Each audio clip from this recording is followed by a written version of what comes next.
Yes, sir, a very warm welcome to our show, sir. We see rapid disengagement by the Chinese, and sources in the army, sir, unofficially have said that they're disengaging faster than they possibly thought they would. They're almost running away, sir, the Chinese, taking approximately 150 or 200 tanks, sir. Their entire armored columns, their mech columns are retreating. Like we say in Hindi, sir, bhande, bartan, tent, vent, sab samet ke bhag rahe hain piche. Why is this happening, sir? Why is this happening? What's the hurry? They were there, sitting proud, sitting happy, along the ranges on their side of the line of actual control. What suddenly spooked them, sir? Look, Gaurav, the simple fact is that last year, the Chinese had taken advantage of COVID to try and surprise us in eastern Ladakh. They had tried to open 5 friction points and try and grab our territory by their salami slicing. But the simple fact is they have gotten it back in kind. We mirrored their deployment man for man, tank for tank, gun for gun. And then we had that clash in Galwan. The Chinese, initially, just refused to acknowledge any casualties. Our boys had counted 60 men being carried away on stretchers, and we could not say how many were fatal or non-fatal. But the American signal intelligence had put the claim at 35.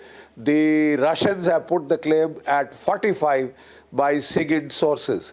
The simple fact of the matter is that the Chinese army hasn't heard a shot fired in anger in the last 42 years. The last war they fought was in Vietnam, where they came out second best.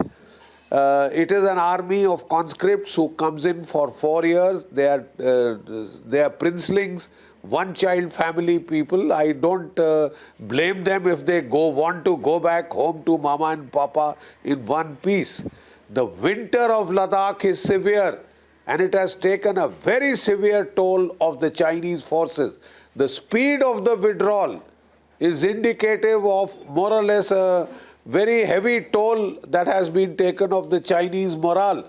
The simple fact is that our boys have been staying in the Siachen Glacier for the last 30 years plus, without flinching, even more than 30 years. They are quite used to this cold. We are well equipped to take this. But quite apparently the Chinese army wasn't, and they were in a hurry to disengage.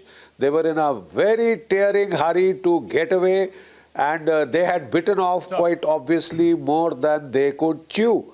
So the fact is they have started this withdrawal, but there was a kind of a school of thought which felt that we had gained the advantage in the Kailash range south of the Pangong Tso.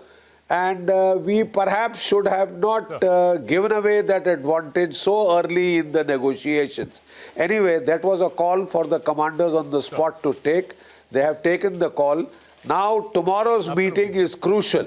It will indicate what is the shape of things to come at Depsang and at Daulat Beg Oldie.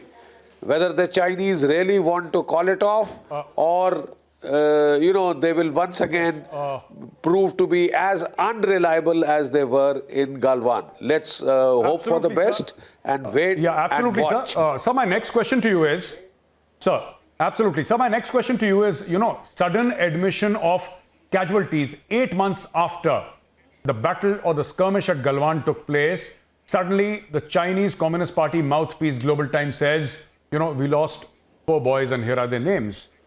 Why the sudden change of heart, sir? All along for 8 months, they had been denying any casualties. They were mum.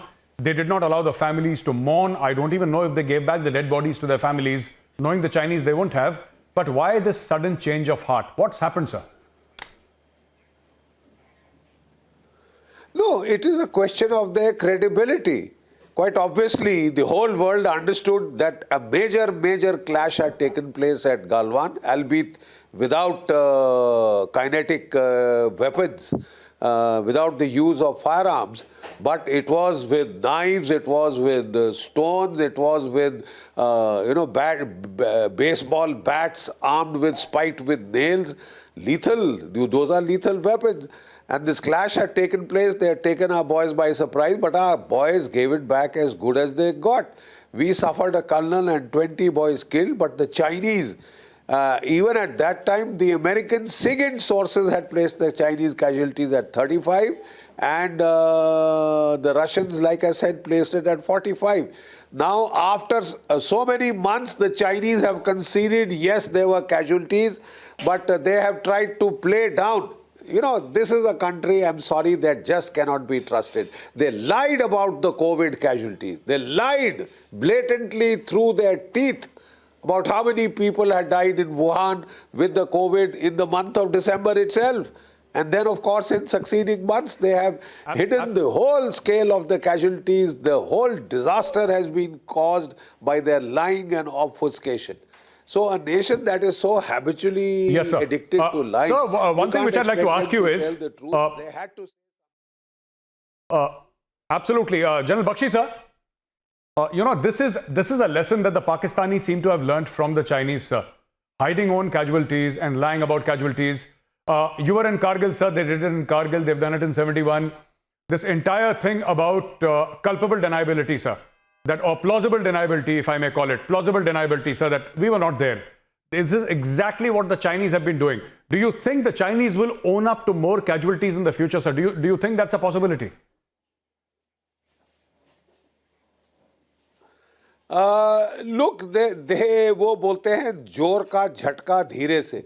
So they have been trying to, in driblets, you know, tell their people, because somehow or the other the truth will come out. The families are crying. Quite obviously they will. So it is, you know, they will give out the truth in driblets, if at all. They haven't given the truth out so far for COVID. So I'm not at all certain that they will come out with the truth. You know, there is that saying that a mountain groaned in pangs of birth. Groaned in pangs of birth, great expectation filled this earth, and lo, a mouse was born. We were waiting for the Chinese to tell the truth. So they have made an attempt to tell the truth, but by trying to say that they suffered only 4 casualties, they have reduced it to a bloody joke. The simple fact is 60 stretchers were counted being carried away from the battlefield, 60 to 65. Whether they were fatal or non-fatal casualties is for the Chinese to talk. But to come and tell us that, you know, there were only 4 casualties now is that, you know, Khoda Pahad Nikli Chuhiya kind of a joke. They cannot tell the truth. They can't face their own people. They can't face the families of their own martyrs. Their own martyrs. That Absolutely, sir. Or there's a soldier who dies in the battlefield is a martyr. If you disown your martyrs, I don't think there's anything worse that you can really do.